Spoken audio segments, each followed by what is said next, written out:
Halo, selamat malam teman-teman. Selamat bergabung di live Pak Fredrik Yunadi.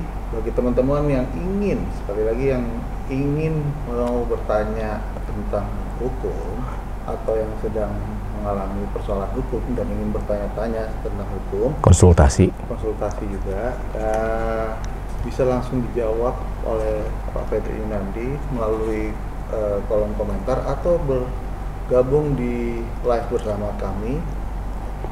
Ya, selamat datang lagi Noval Angga Saputra. Selamat datang teman-teman ya.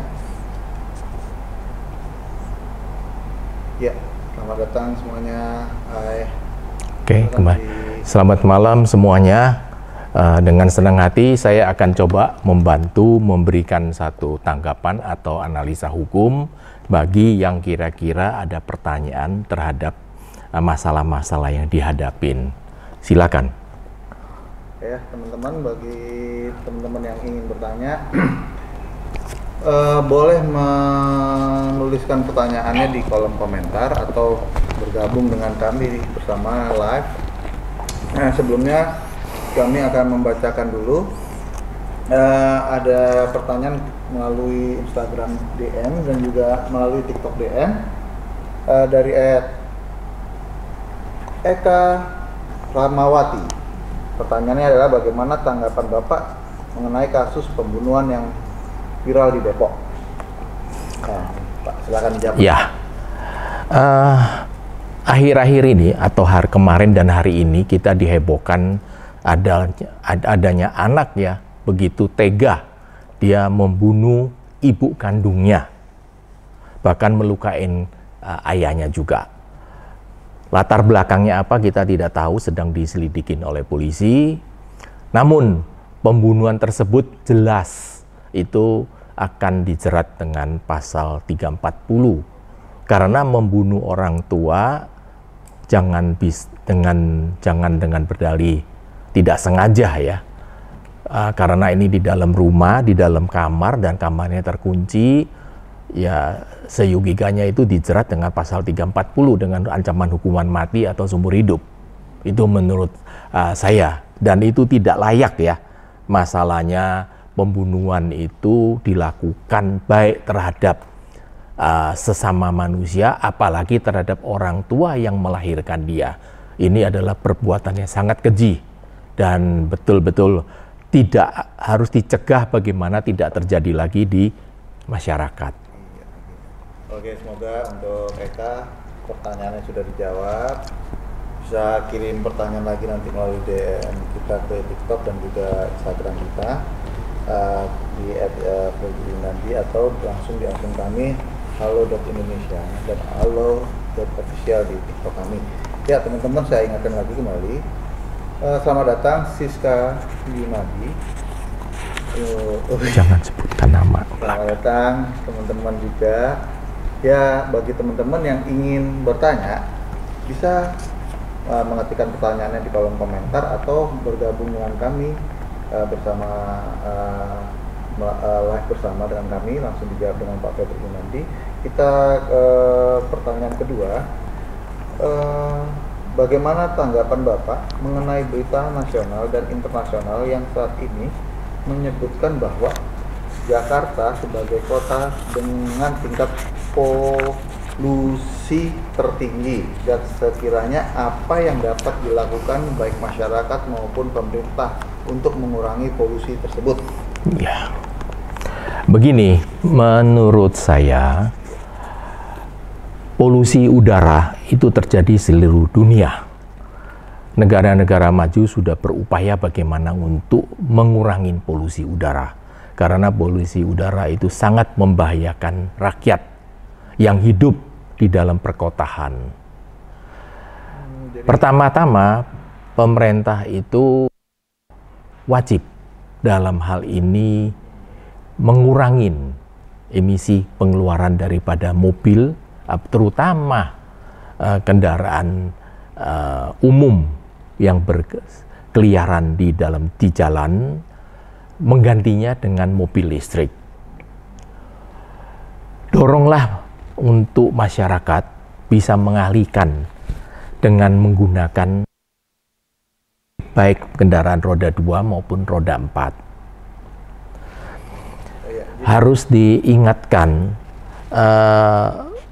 penyebab untuk terjadinya suatu polusi. Tentu dalam hal ini dapat diancam dengan pasal 104 Undang-Undang PPLH. Yang dalam hal ini ancaman hukumannya 3 tahun dan dendanya 3 miliar. Atau bisa kalau mengakibatkan kematian bisa ancamannya 15 tahun dengan atau sampai hukuman mati. Wah, serem juga tuh ya. Sehingga saran saya janganlah marilah kita sama-sama untuk memperhatikan lingkungan hidup. Dan kita bersama-sama jika mobil motornya sudah kelihatan berasap, itu lebih baik segera diperbaiki. Yang terbaik adalah alihlah kita menjadi kendaraan listrik, yang dimana pemerintah telah memberikan sesuatu keistimewaan, maksudnya dalam hal ini kan keringanan pajak, bebas daripada pajak-pajak segala-segalanya, kemewahan semua dihilangkan dan harganya relatif cukup murah. Meskipun dibandingkan dengan harga yang ada di negara tetangga kita Malaysia, kita termasuk hampir 2 kali lipat lebih mahal. Ya. Oh, oke. Ya, selamat datang Pak Handojo. Boleh silakan bertanya. Kami sudah tersambung langsung dengan Pak Fredrik Yunadi. Saya kedengaran Pak? Dengar? Ya, dengar dengan jelas Pak. Pak Patrick yang terhormat, saya ini mengalah pegawai saya Albert gitu. Oh, terima kasih. Senang sekali saya bisa dalam satu kesempatan ini untuk mendengarkan kuliah Bapak, dan saya juga seorang mahasiswa S3 dari Ilmu Hukum di Utama 5 dan masih belajar dan terus belajar Pak.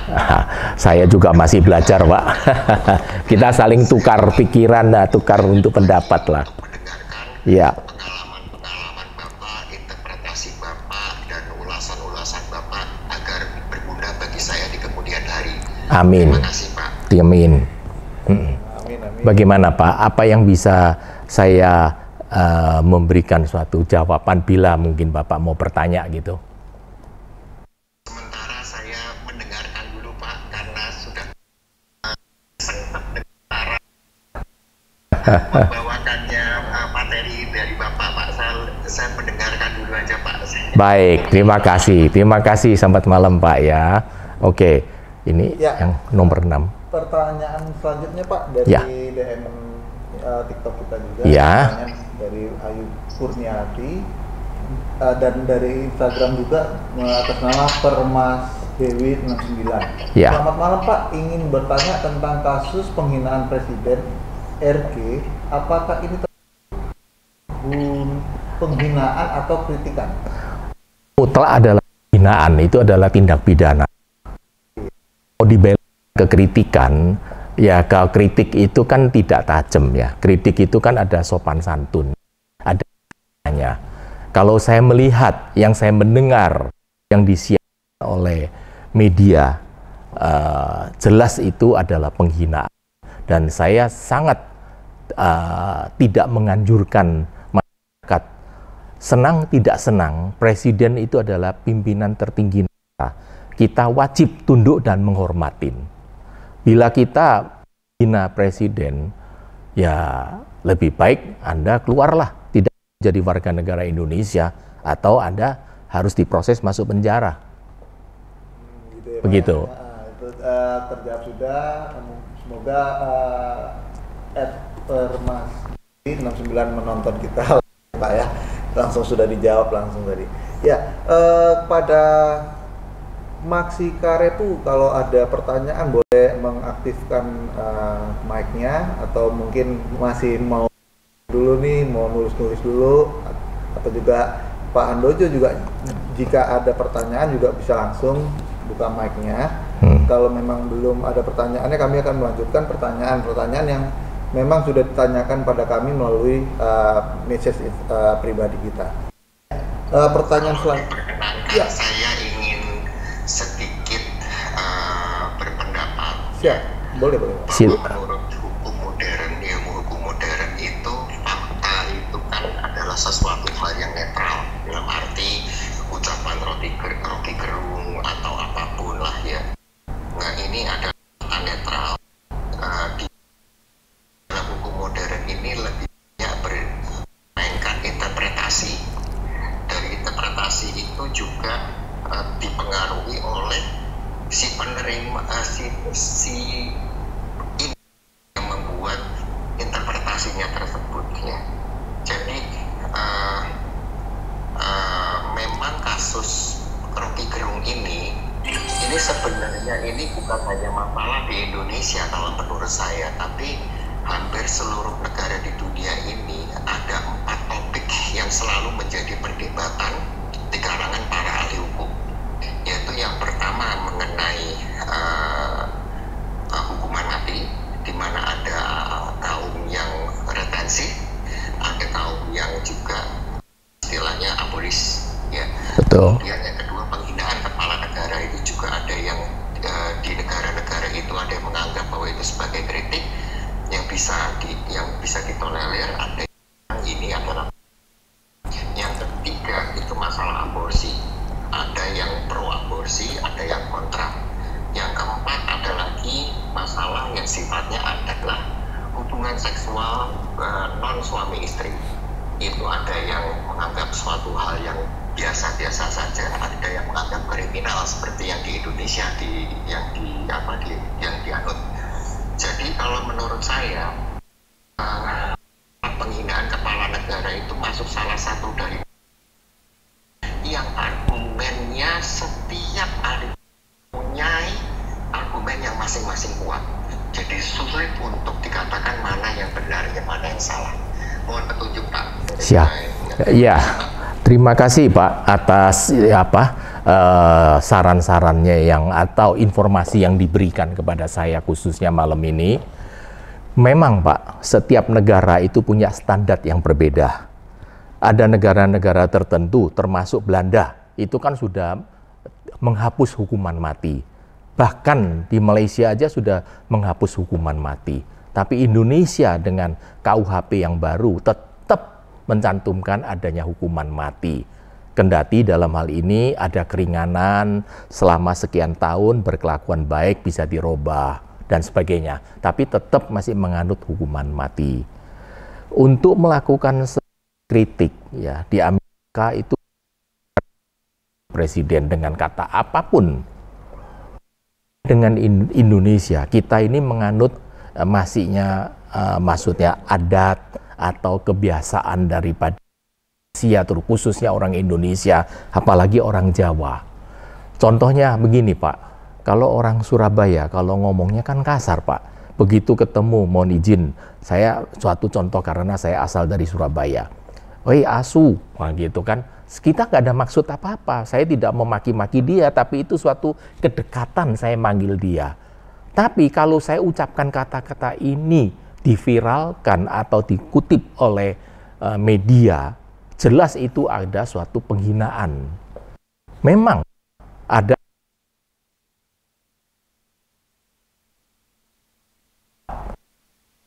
Saya berbalik Pak, pribadi saya. Karena kita menganut namanya hukum positif, Pak. Jadi apapun yang ada, yang terjadi, kita wajib mematuhi, tidak melakukan penafsiran. Kita bandingkan Amerika, Belanda, Eropa dengan kita.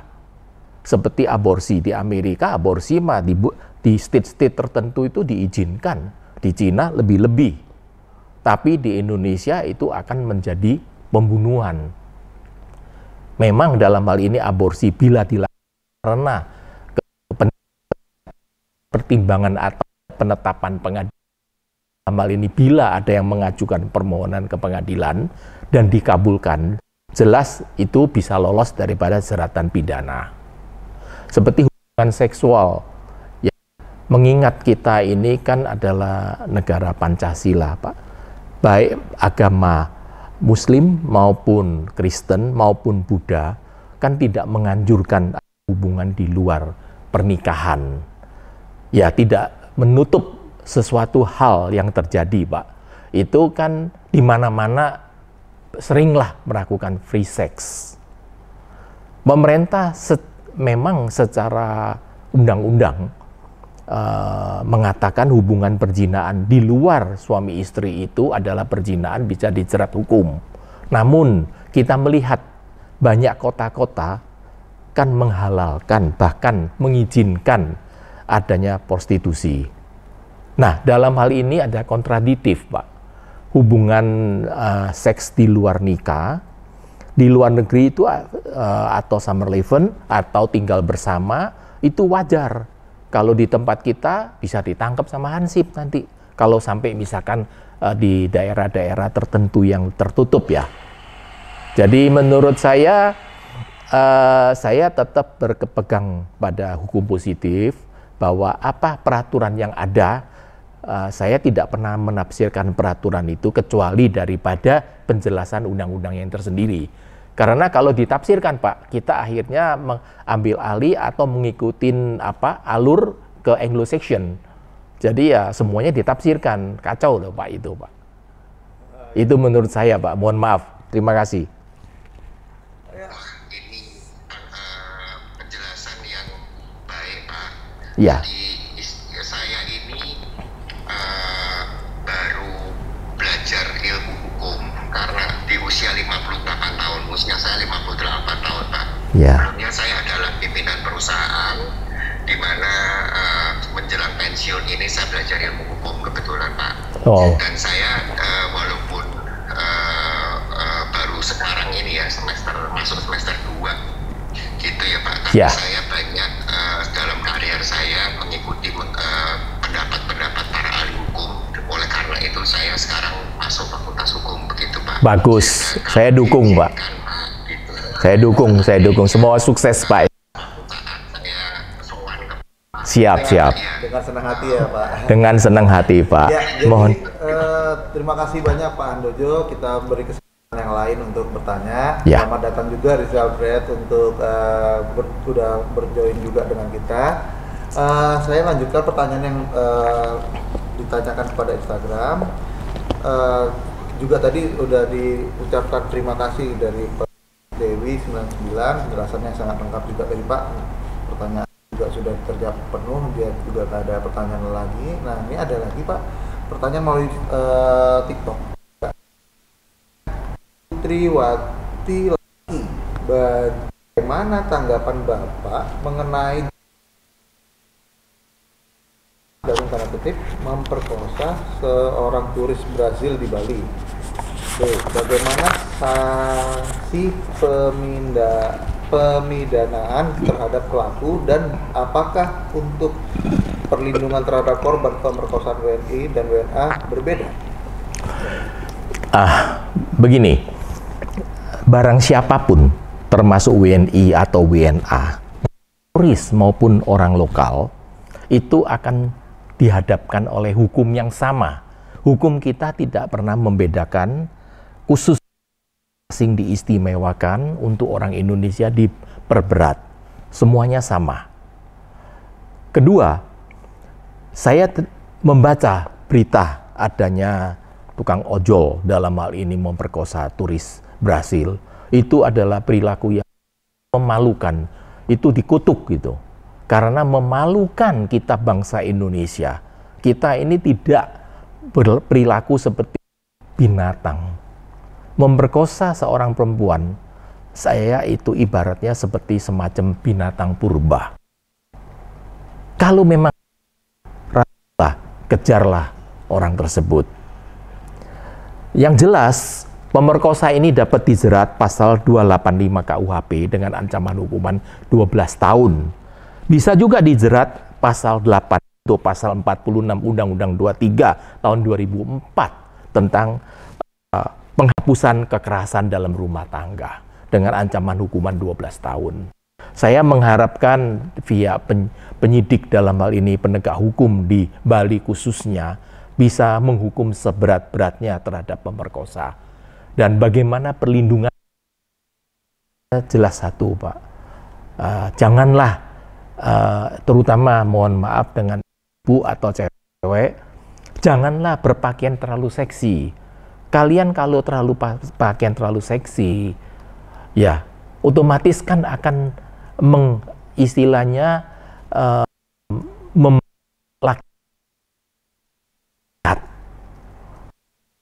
si di dalam kamar untuk suaminya atau untuk pacarnya. Bukan orang asing, ya. Jadi tidak pantasnya lah kita berpakaian seronoh, kita kelihatan di sini, kelihatan itu kan gitu.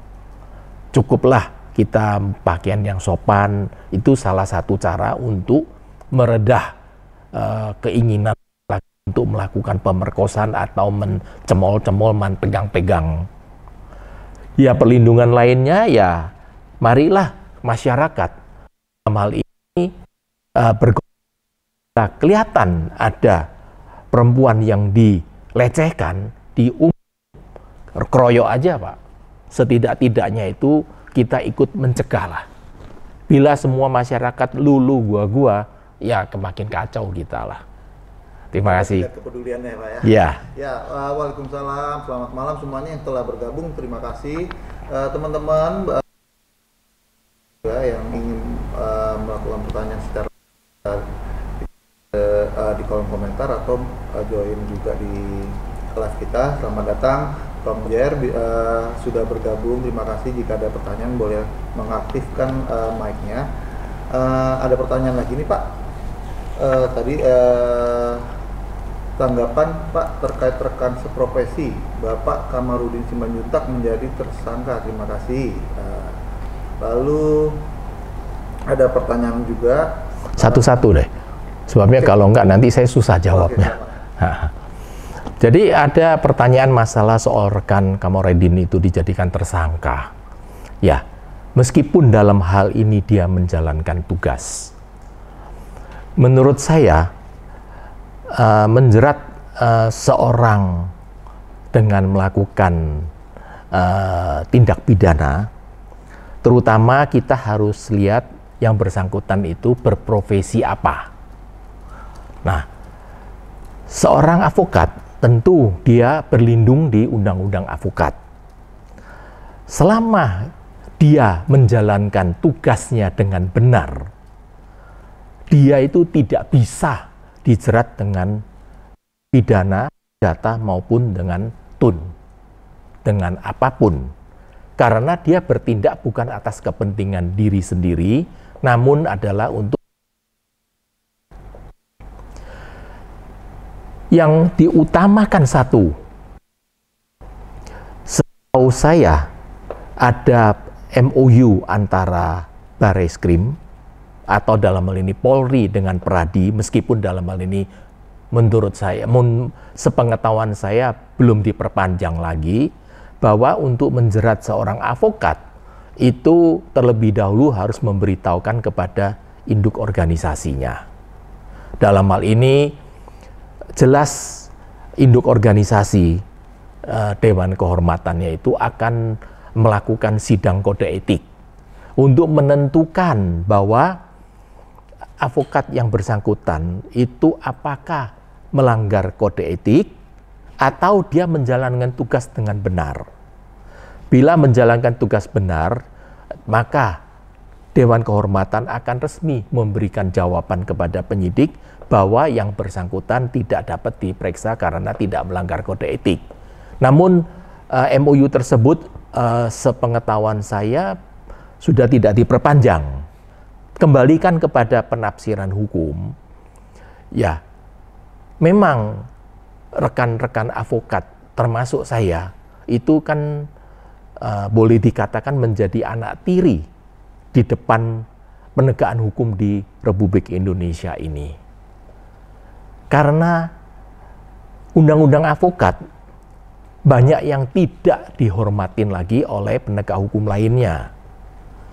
Meskipun berbagai sidang pra-peradilan di seluruh Indonesia, khususnya yang menjerat advokat sebagai penegak hukum, dinyatakan bebas, dinyatakan penetapan tersangka tidak sah. Namun ada berapa yang lolos?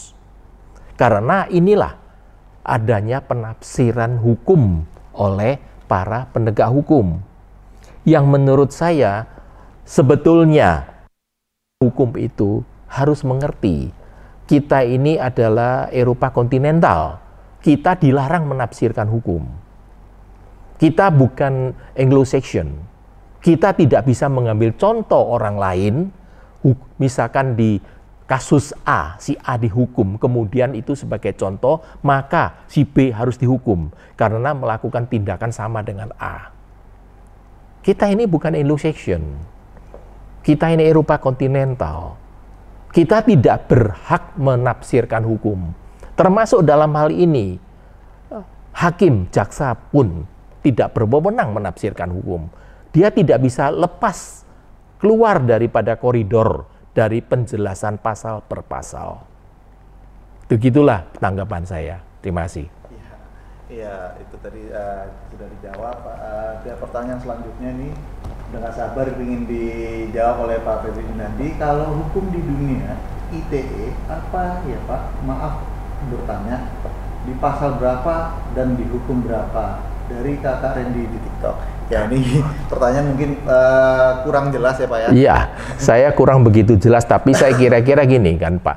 Di Indonesia itu bila kita menyebarkan berita-berita melalui media sosial atau melalui seperti contoh handphone, WA, TikTok atau apapun, itu dapat dijerat dengan Undang-Undang ITE pasal 27 yaitu pasal 45, ancaman hukumnya 4 tahun. Memang hal ini akan menjadi senjata pamungkas bagi penguasa. Siapapun yang salah sedikit itu bisa dijerat dengan pada Undang-Undang ITE. Namun karena undang-undang ini masih berlaku, marilah kita tunduk dan kita junjung tinggi Undang-Undang ITE tersebut. Bagaimana supaya tidak dijerat? Ya, janganlah mengkritik atau menjelekkan siapapun melalui WhatsApp atau melalui media sosial, apalagi mengucapkan di depan umum. Itu bahaya menanti Anda. Terima kasih. Iya, oke, sudah terjawab nih Mas Randy ya. Ada pertanyaan selanjutnya Pak. Tadi langsung ditulis di kolom komentar live kita, Pak, apa hukumannya di Kota Batam merusak rumah ibadah yang lagi dibangun padahal ada surat izinnya Pak? Sedang dibangun jadinya nih Pak. Ya. Ini sering terjadi, baik meskipun di Kota Batam maupun di kota-kota lainnya, di Jawa maupun di luar Jawa. Terutama dalam hal ini bila bangunan itu adalah tempat ibadah, bukan, itu sering dapat tentangan daripada masyarakat sekitarnya. Namun, bila telah pemerintah setempat telah mengeluarkan izin mendirikan bangunan, ingat, izin mendirikan bangunan itu wajib mendapat persetujuan daripada lingkungan, tetangga sekelilingnya.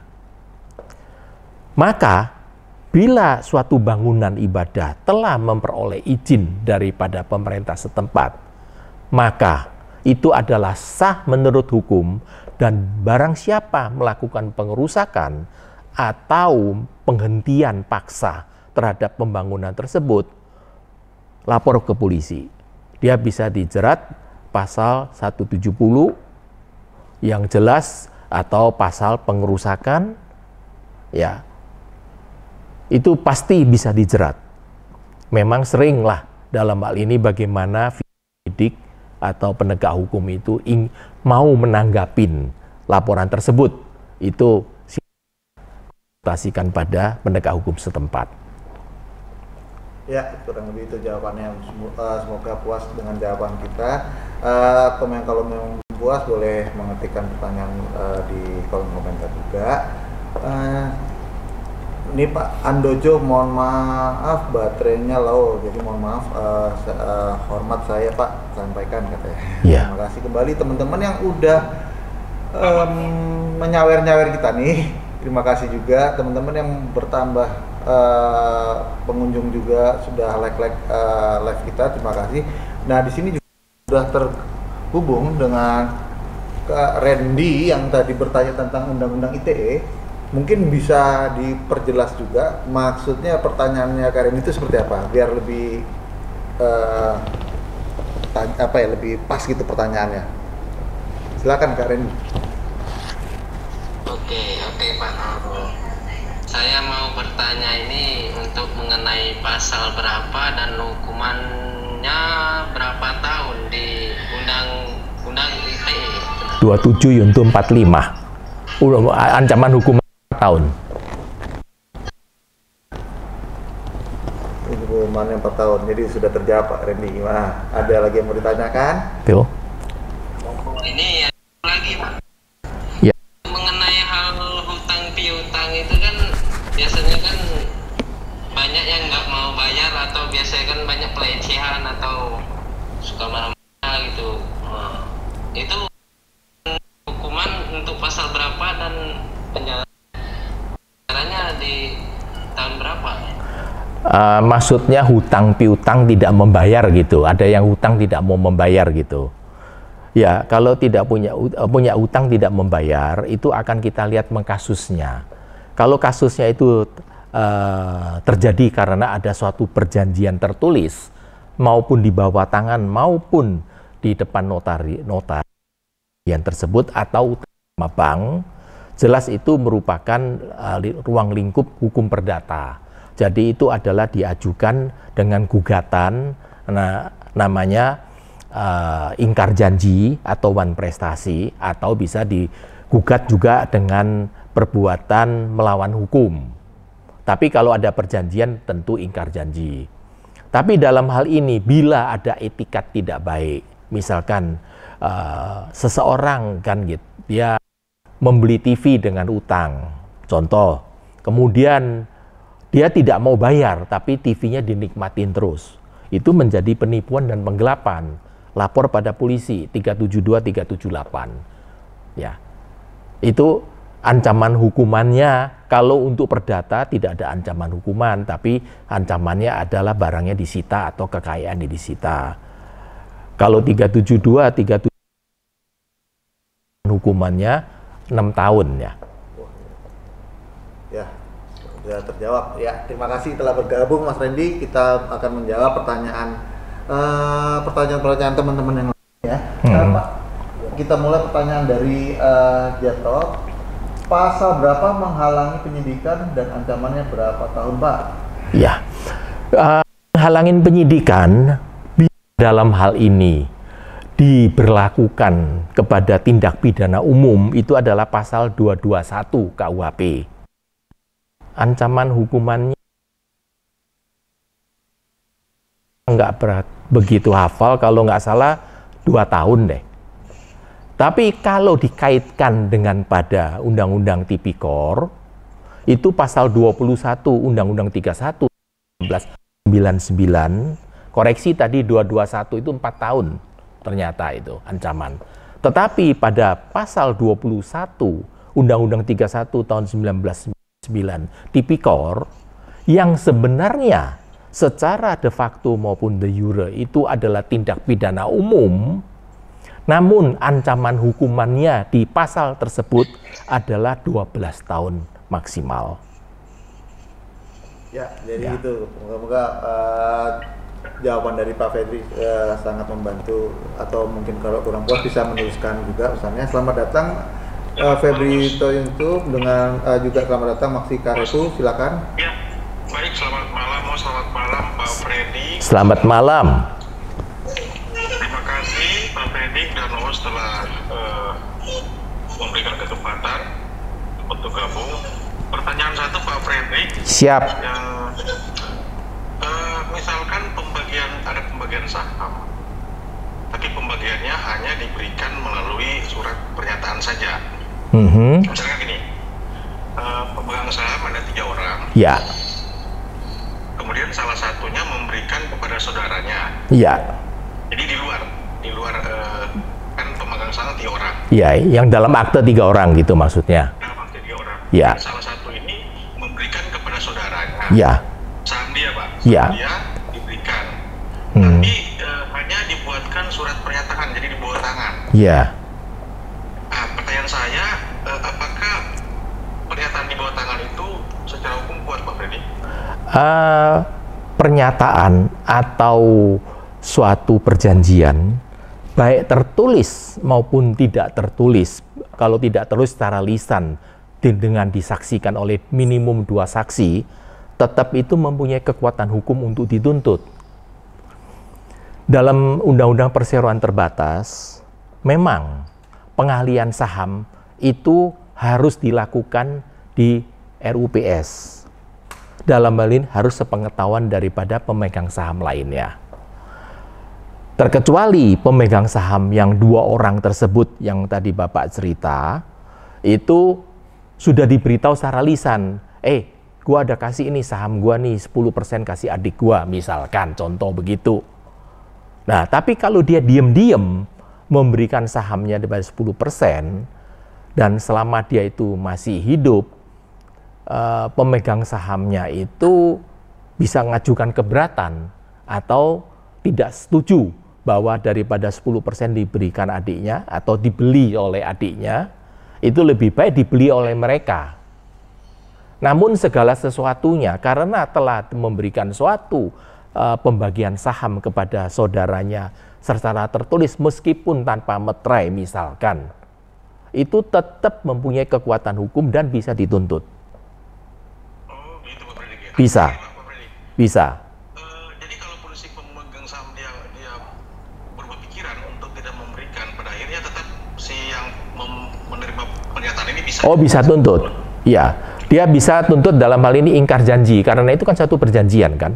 Pernyataan kan sama dengan perjanjian kan. Tentu dia harus dipisah dengan saksi ya, nggak bisa cuma satu barang bukti ya. Oke. Ya, ya. Terima kasih. Terima kasih. Nah, boleh, ya. boleh, ya. Kita kasih kesempatan sekali. Silakan. Terakhir. Ya. Terima kasih, Host. Ya. Terima kasih. Terima kasih. Ada namanya seseorang beli ruko. Ya. Kemudian dia menggunakan nama orang lain, jadi nominal. Iya. Iya. Iya. Nah, jadi si A membeli ruko kemudian menggunakan nama si B. Iya. Si B otomatis di surat tersebut sertifikat adalah nama si B. Ya. Nah, kemudian si A ini dengan si B ada pernyataan juga, ada Ya. pernyataan perjanjian, Ya. Ya. pernyataan juga di bawah tangan. Ya. Nah, berjalannya waktu si B akhirnya si B menguasai ruko tersebut plus kan dia kan atas nama dia. Ya. Apakah si A ini punya kekuatan, Pak Freddy? Mutlak mempunyai kekuatan. Ada perjanjian kan? Ada perjanjian di bawah tangan juga? Ya, bisa itu, Pak. Itu adalah penggelapan. Itu bisa dimasukkan ke ranah pidana penggelapan. Tapi ruko tersebut kan atas nama si Iya, tapi kan ada perjanjian, Pak. Perjanjian itu kan disebutkan kan uangnya itu dari si A. Saya mengambil ceritanya kan kira-kira itu ya, meskipun saya tidak tahu detailnya ya. Nah, oke. Dalam hal ini kan misalkan si A, saya memberikan uang pada Bapak, misalkan contoh lah kan gitu kan Pak. Oh, Pak beliin ruko dong pakai namamu dulu deh. Ada perjanjian pernyataan bahwa you terima uang dari saya 1 miliar untuk beli ruko, misalkan contoh ya Pak ya.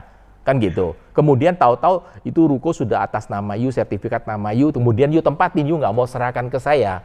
Itu penggelapan itu Pak. Penipuan penggelapan 372, 378 Pak. Laporkan aja ke polisi Pak. Baik, terima kasih Pak Freddy atas Terima kasih. Terima kasih. Terima kasih kembali Pak Maksi Kadiku. Ya. Oke. Pertanyaan selanjutnya ada dari Jumpueng. Ya, Pak izin bertanya terkait daluarsa pidana terkait dugaan penempatan keterangan palsu pada data otentik. Jadi gini, tindak pidana memberikan keterangan palsu atau menempatkan keterangan tidak benar kepada akta otentik, itu kadaluarsanya itu 12 tahun sejak diketahui kapan dia menempatkan keterangan palsu. Catatan saya Pak, mohon diingat, sejak kapan ditemukan keterangan palsu itu dimasukkan dalam akta otentik, bukan sejak akta itu ditandatanganin. Jadi misalkan akta itu ditandatanganin tahun 1990, namun baru diketahui tahun 2020, maka masih punya hak untuk menuntut secara pidana, ya, Gitu ya, Pak, ya? atas keterangan yang tidak benar tersebut. Ya, itu 266 Pak, 266 KUHP. Ya silakan ya, Mas Bias udah bergabung dengan kami, silakan pertanyaannya. Silakan. Selamat malam Pak Fredrik, kenalkan saya Dias, Ah. saya 21 tahun. Selamat malam Pak Dias. Ya. Pak Fredrik, saya cuma meminta sebagai orang hukum sudut pandang tentang kasus yang belum lama ini Jenderal Bintang 3. Ya. Kan yang hukumnya melakukan perubahan, yaitu tidak dirubah menjadi tidak hukuman mati. Ya. Karena kasus jenderal itu kan banyak sekali. Yang pertama melakukan pembunuhan, perencanaan, berita bohong dan menghilangkan tanda bukti. Ya. Kemudian kan itu kan kasus nasional. Ya. Kasus itu juga apabila Pak Kapolri 3 kali udah di tegur presiden, dan banyak juga korban-korban yang diikut sertakan. Contohnya jenderal baru serta polisi baru yang ada yang dipecat dan dihukum juga oleh kasus itu.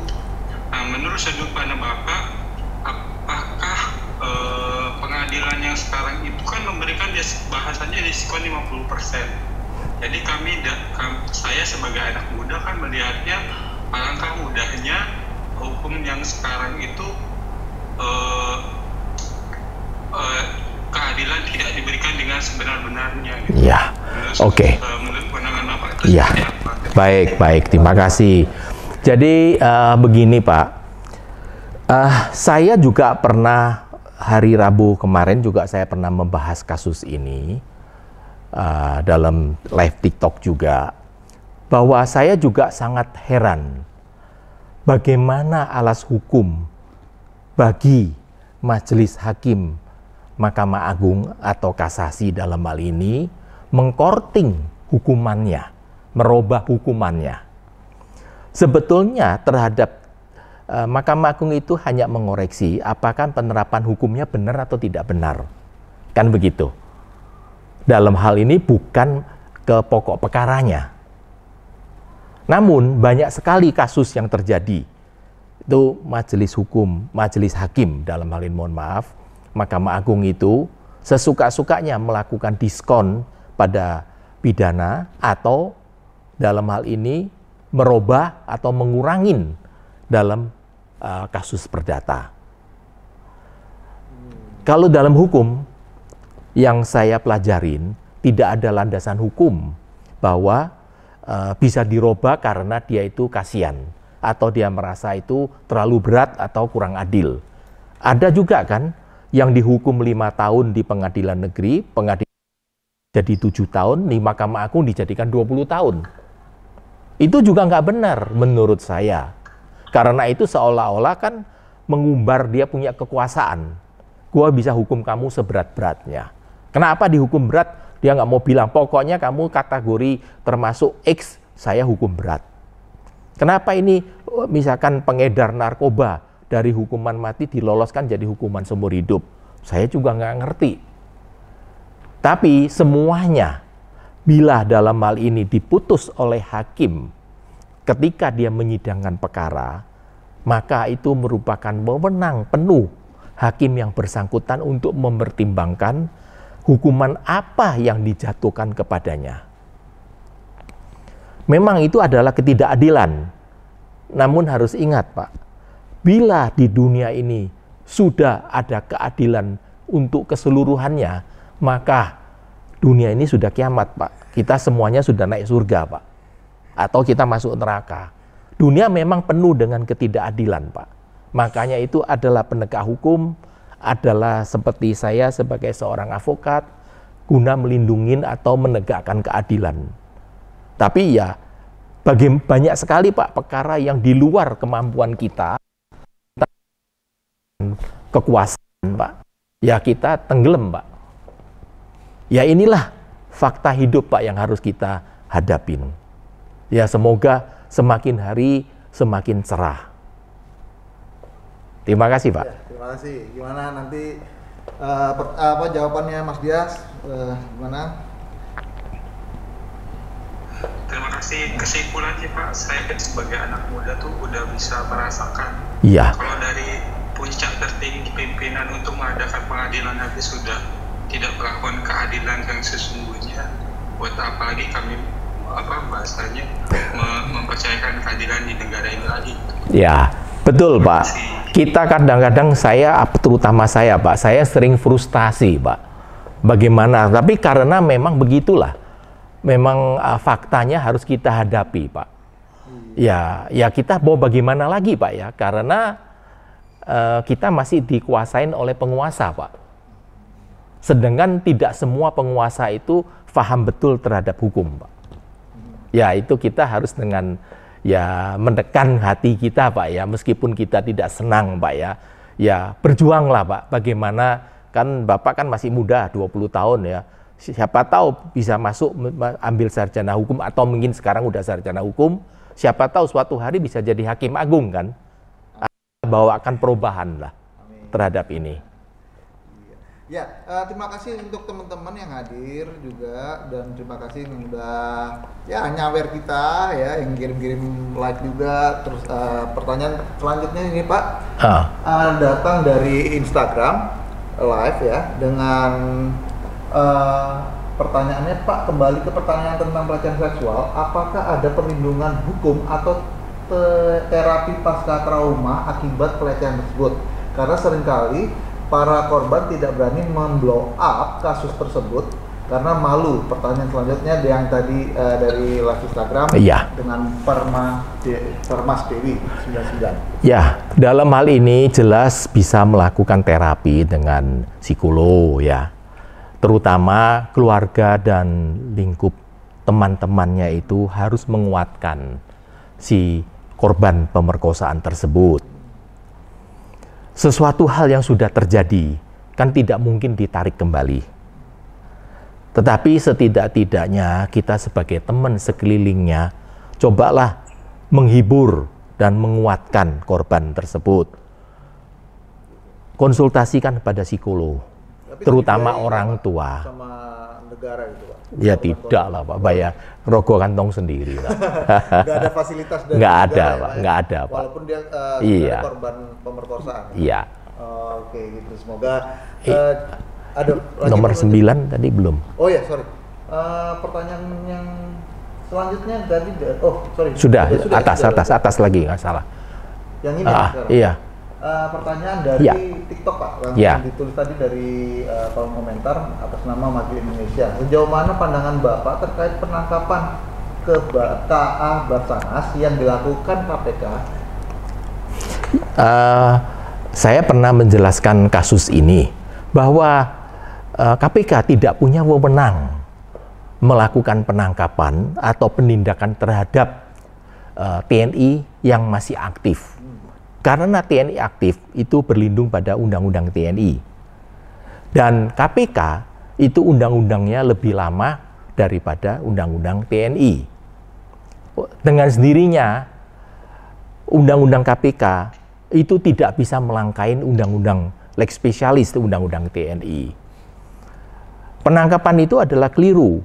Bila ada anggota TNI yang terlibat masalah pidana, korupsi khususnya, silakanlah melakukan koordinasi dengan misalkan di sana tuh ada POM, kan, ya, ada POM ABRI, atau kalau di Angkatan Darat ada POMAT, ada CPM, Pomal kalau di Angkatan Laut.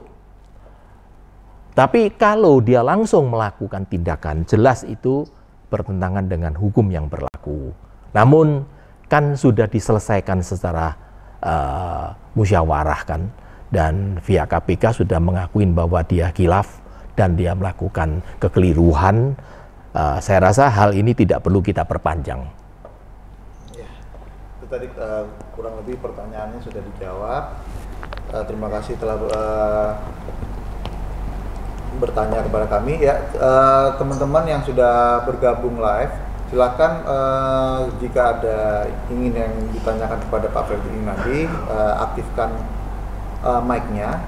Mungkin dari Abdul Majid atau dari Andini Dini, boleh bertanya langsung, silakan. Itu nomor 4. Assalamualaikum, selamat malam Pak. Selamat malam Mbak. Saya mau bertanya nih Pak. Oke. Hukum apa benar Pak sekarang kalau kita punya suami kita menikah tanpa persetujuan kita, apa benar ada hukumnya Pak? Oh iya, itu berzina. Terima kasih, sekian. Itu berzina itu. Laporkan aja Pak. Laporkan ke polisi berzina. Karena dia nikah lagi, tapi diam-diam dia nikah gitu. Laporkan ke polisi, itu perzinaan. Mutlak itu. Gimana? Tapi yang masuk penjara pasti suaminya dan si perempuannya. Oh, gitu. Rela Kalau nggak suami? kalau ikhlas enggak, kalau suaminya juga masuk. Karena ditahan dua-duanya itu. Itu delik aduan sih, setiap saat bisa ditarik kembali bila misalkan Mbak merasa kasihan, ditarik kembali laporan selama belum disidangkan. Terima kasih Pak penjelasannya. Terima kasih. Assalamualaikum. Waalaikumsalam. Ya, dilanjut Pak Abdul Majid, mungkin ada pertanyaan bisa langsung ditanyakan, nyalakan mic-nya. Ya. Sebelum itu juga kita lanjut pertanyaan juga langsung dari TikTok Pak. Pak, berarti asas hukum berlaku tergantung pada politik ya Pak? Dari Fauzi di kolom komentar TikTok. Betul. Asas hukum di seluruh dunia itu semua tergantung politik. Ingat Pak, hukum adalah senjata politikus. Jangan lupa, bukan hukum mengendalikan politikus, tapi politikus mengendalikan hukum. Karena hukum setiap saat bisa dirubah Pak oleh yang punya kuasa. Berarti itu memang sudah sewajarnya Pak ya? Di seluruh dunia. Oh gitu ya Pak ya? Iya. Berarti, Termasuk di Amerika sama. gitu. Ya. Ya, selamat datang Nul Indra, silakan. Pertanyaannya. Malam. Ya, silakan pertanyaannya Mas Nul. Mau saya bertanya nih Pak. Siap, silakan Mbak. Ada masalah pemalsuan tanda tangan Pak. Ya, Atas nama orang tua saya. ya, Ketika itu kami melaporkan di kepolisian Polres Nias ya, tahun 2011 Pak. ya, Sehingga pada saat itu ditanggapi dan direalisasi oleh penyidik di Polres Nias, ya, dan mereka minta sama kami untuk bukti-bukti bahwa ada pemalsuan tanda tangan atas nama orang tua kami atas tanah peralihan hak Pak, ya, atas orang lain. ya, Sehingga kami dari keluarga meminta dari polisi untuk diselidiki, dan hasilnya diselidiki pada waktu itu Pak, diminta tanda tangan dari orang tua ibu saya, dari kepala desa yang bersangkutan dengan surat-surat tersebut, dan akhirnya dilapor di Medan pada waktu itu tahun 2012 ya negatif Pak. ya, non identik ya, tidak sama kan gitu ya, Surat yang telah diterbitkan oleh yang bersangkutan. ya, Nah, yang saya tanya Pak, hasil dari kepolisian mereka mengatakan ada pemalsuan tanda tangan, sehingga mereka menaikkan surat ini ke kejaksaan.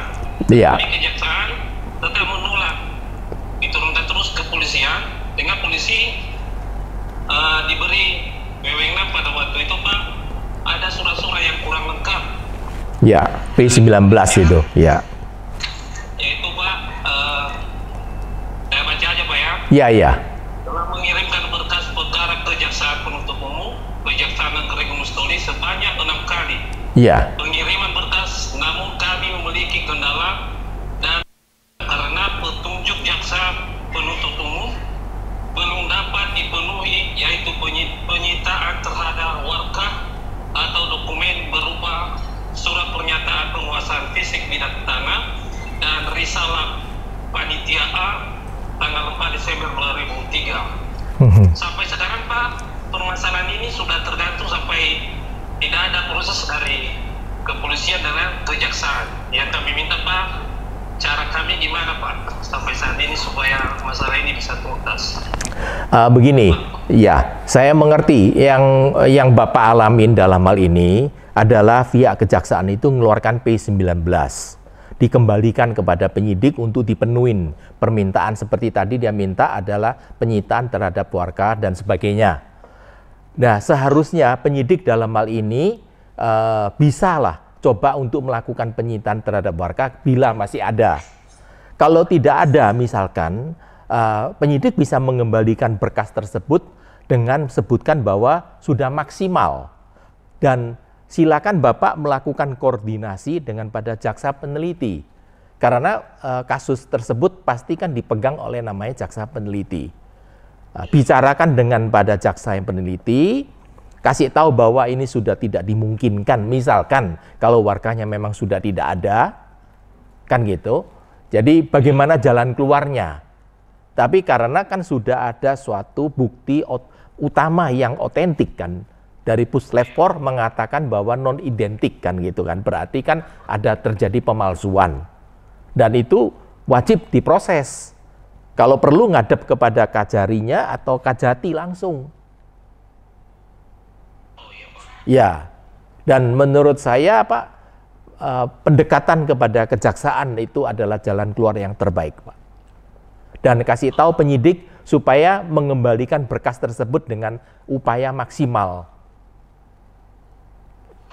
Ya, begitu kira-kira Pak ya. Bisa juga diviralin ya Pak ya. Ya, terima kasih. Ya, terima kasih Mas Nul telah bergabung dengan kami. Mohon maaf untuk teman-teman yang memang belum terjawab pertanyaan-pertanyaannya. Mungkin kita juga akan jawab kembali di minggu depan setiap hari Rabu. Saya ingatkan lagi, setiap hari Rabu dan Jumat setiap jam 8 malam kita akan live 1 jam. Dan kita akan menjawab juga pertanyaan-pertanyaan yang memang sudah kita masukkan dalam daftar antrian. Itu ada. Ya. Pertanyaannya adalah, Pak, berarti asas hukum berlaku tergantung, ini sudah. Apakah Pak Fredrik menerima pendampingan gratis dari S. Jericho TikTok? Jadi gini, setiap avokat memang punya kewajiban itu memberikan bantuan hukum secara cuma-cuma, pro bono. Kan silakan aja Pak Jericho buat janji ketemu saya ingin tahu kasus apa dan lokasinya Pak Jericho ada di Jakarta atau di luar Jakarta. Nanti akan kami pertimbangkan. Iya, semoga bisa langsung berkomunikasi ya Pak ya. Iya, silakan. Silakan. Ya, karena waktu sudah habis, saya ingatkan lagi teman-teman ya, mohon maaf karena kami harus pamit undur. Bagi teman-teman yang ingin dan masih ingin bertanya dan penasaran tentang hukum di Indonesia terutama, kita akan kembali lagi di hari Rabu dan hari Jumat setiap jam 8 malam. Nah, jadi teman-teman jangan lupa ditulis di kalender nih setiap hari Rabunya dan Jumat untuk bergabung di live kita ya Pak ya. Ya. Terima kasih sekali lagi. Terima kasih semuanya. Selamat malam. Pamit diri. Assalamualaikum warahmatullahi wabarakatuh. Waalaikumsalam. Terima kasih Pak Fredrik. Terima kasih. Selamat malam.